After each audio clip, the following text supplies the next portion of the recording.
अभी हम यहाँ पे एक और वैकेंसी के बारे में बात करने वाले हैं जो अपकमिंग 2025 के अंदर आपको मिलने वाली है। हम अभी इस बारे में इसीलिए बात कर रहे हैं ताकि एडवांस में आप इस वैकेंसी के लिए प्रिपेयर हो जाए, ठीक है। तो उसके बारे में बात करने से पहले अभी तक अगर आपने हमारा ऐप डाउनलोड नहीं किया है तो किरोशा एकेडमी का ऐप जाकर आप प्ले स्टोर से डाउनलोड कर सकते हैं। डिस्क्रिप्शन में आपको लिंक मिल जाएगा और वहां पे जाके डाउनलोड कर लीजिए। आपको पैरामेडिकल से रिलेटेड जितने भी कोर्सेज हैं वो सारे के सारे कोर्सेज थ्योरी के साथ में आपको वहां पे अवेलेबल मिलेंगे।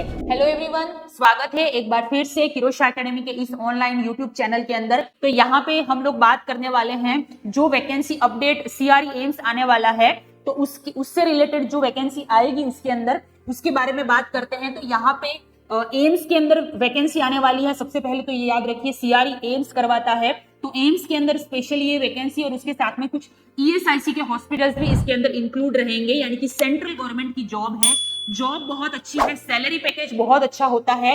लास्ट ईयर भी बहुत सारे बच्चे हमारे यहाँ से ही पैरामेडिकल में, हॉस्पिटल अटेंडेंट में और यू सेलेक्ट हुए हैं। तो आप भी अपना सिलेक्शन चाहते हैं तो जल्दी से ऐप को डाउनलोड कर लीजिए। उससे पहले हम लोग जानते हैं कि क्या वैकेंसी आने वाली है, कितनी सीट होंगी यहाँ पर, क्या आपका सिलेबस रहेगा, उसके बारे में बात करते हैं। चलिए, तो यहाँ पे वैकेंसी क्या है, तो डी सेक्शन हॉल अटेंडेंट की ये वैकेंसी है, ठीक है। याद रखना वैकेंसी कौन सी है, डी सेक्शन हॉल अटेंडेंट, ठीक है। पोस्ट डिटेल, तो पोस्ट का नाम मैंने बता दिया आपको, किस पोस्ट पे ये वैकेंसी आएगी, तो D section hall attendant. Institute कौन करवाता है, एम्स करवाता है, ठीक है। टोटल पोस्ट यहाँ पे 4 वैकेंसी है इसकी। कितनी वैकेंसी आ सकती है, 4 वैकेंसी आएगी।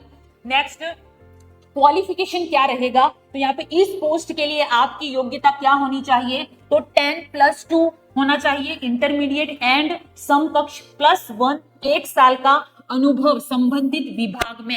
यानी कि ये जो हॉल अटेंडेंट की जो वैकेंसी है, डी सेक्शन हॉल अटेंडेंट, उसका आपको 1 साल का सर्टिफिकेट होना चाहिए आपके पास में, और 10+2 यानी कि 12th होना चाहिए, या फिर आप 10th पास होने चाहिए प्लस 3 साल का अनुभव होना चाहिए इसी विभाग के अंदर आपको, तो ही आप ये फिलअप कर सकते हो फॉर्म। तो अगर आपके पास ये सर्टिफिकेट है, एडवांस में 1 साल का एक्सपीरियंस है 12वीं के बाद में या 10वीं के बाद में, आपको 3 साल का एक्सपीरियंस लगेगा सेम विभाग के अंदर, ठीक है, तो ही आप ये फॉर्म फिलअप कर पाएंगे।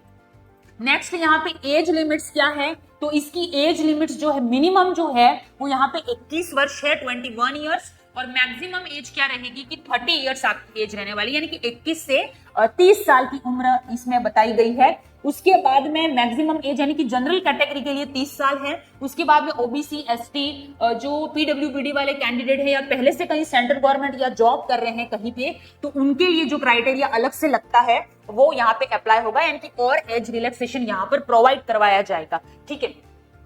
नेक्स्ट, यहाँ पे पे स्केल क्या रहेगा, सबसे इंपॉर्टेंट बात यही है कि भाई पैसा कितना मिलेगा। तो देखिए यहाँ पे पैसे, जो पे लेवल आपका रहेगा, लेवल 1 का पे ग्रेड रहेगा, 7th पे सीपीसी के अनुसार आपका पे लेवल रहेगा। यहाँ पे एक्सपेक्टेड सैलरी इन हैंड आपकी आएगी 18,000 से 22,000 सैलरी आपको मिलने वाली है, जो कि आपको प्राइवेट में कभी नहीं मिलेगी, ठीक है। तो इस बात का ध्यान रखना है, बहुत अच्छी सैलरी है, तो पढ़ाई शुरू कर दो। स्थानीय भत्तों के अनुसार अलग हो सकता है, ठीक है, इसलिए हमने यहाँ पे लिखा एक्सपेक्टेड इतनी आपको सैलरी इसके अंदर प्रोवाइड करवा दी जाएगी। नेक्स्ट, जॉब रिस्पॉन्सिबिलिटी क्या है, यानी कि इस vacancy D section hall attendant vacancy जो है, इसमें आपका काम क्या रहेगा, तो काम आपका क्या रहेगा कि एनाटॉमी विभाग में डेड बॉडी की देखभाल करना, ठीक है। हॉस्पिटल्स के अंदर एनाटॉमी एक विभाग होता है जिसके अंदर क्या होता है कि डेड बॉडीज वगैरह रहती है, तो उनकी देखभाल करना।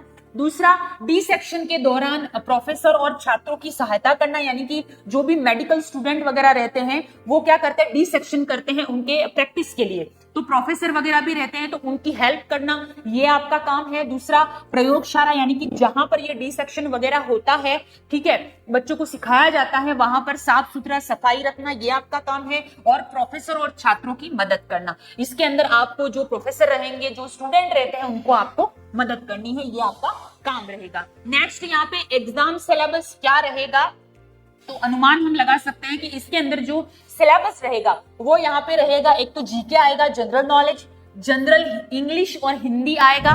नेक्स्ट, बेसिक साइंस क्लास 10 तक, क्योंकि यहाँ पे 10th क्वालिफिकेशन मांगा है, तो 10वीं क्लास तक आपका साइंस जो आपने विज्ञान पढ़ी है वो यहाँ पे आएगी जनरली, ठीक है। नेक्स्ट, वर्क रिलेटेड नॉलेज, यानी कि यहाँ पे जो वैकेंसी है डी सेक्शन हॉल अटेंडेंट की, उससे रिलेटेड आपको जो सिलेबस रहेगा वो यहाँ पे पूछा जाएगा। वर्क से related lab and medical basic question होंगे, क्योंकि आपको लैब में रहना है, मेडिकल बच्चों के साथ में रहना है, तो उस रिलेटेड यहाँ पर क्वेश्चन आने वाले हैं।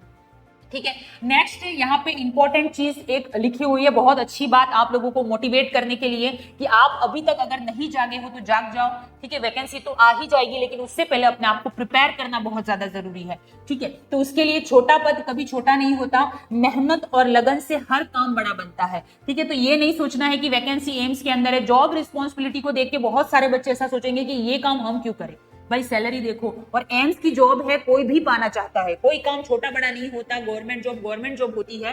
ठीक है, तो आपको ये पद के लिए अगर आप एलिजिबल हैं तो जरूर इसकी प्रिपरेशन करें। तो देर मत करो, आज ही तैयारी शुरू करो। अगर आपको ये वीडियो जो है वो पसंद आया है, ठीक है, हमने ये वीडियो जो बनाया है आप लोगों के लिए एडवांस में, ताकि आप अभी से अपनी प्रिपरेशन शुरू करें, तो इस वीडियो को ज्यादा से ज्यादा शेयर कीजिएगा, लाइक करें और कमेंट जरूर करें। प्लस हमारा व्हाट्सएप नंबर है, आपको डिस्क्रिप्शन में मिल जाएगा, तो आप हमें कॉल या मैसेज कर सकते हैं किसी भी तरह की कोई क्वेरी अगर आपके पास है तो तब तक के लिए आप ऐप को डाउनलोड कर लीजिए और अपनी पढ़ाई को शुरू करिए। Thank you so much.